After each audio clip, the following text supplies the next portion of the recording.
Using Quadpay or ZipPay at Walmart in-store is a convenient way to split your purchases into 4 interest-free payments.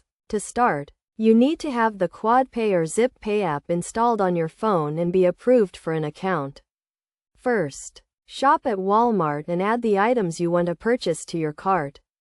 Once you are ready to check out, let the cashier know that you want to use Quadpay or ZipPay.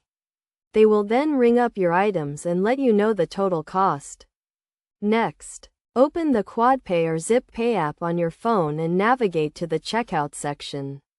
Select Walmart as the merchant and enter the total amount due.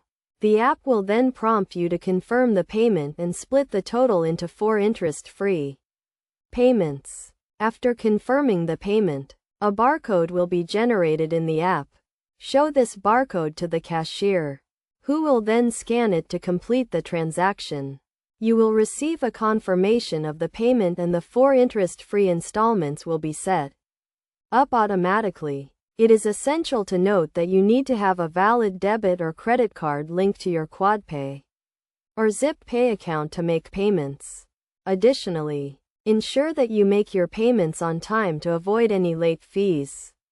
By following these steps, you can easily use Quadpay or ZipPay at Walmart in-store, allowing you to split your purchases into manageable payments and enjoy greater flexibility with your shopping. Remember to always review the terms and conditions of your Quadpay or ZipPay account and make timely payments to get the most out of this convenient payment option.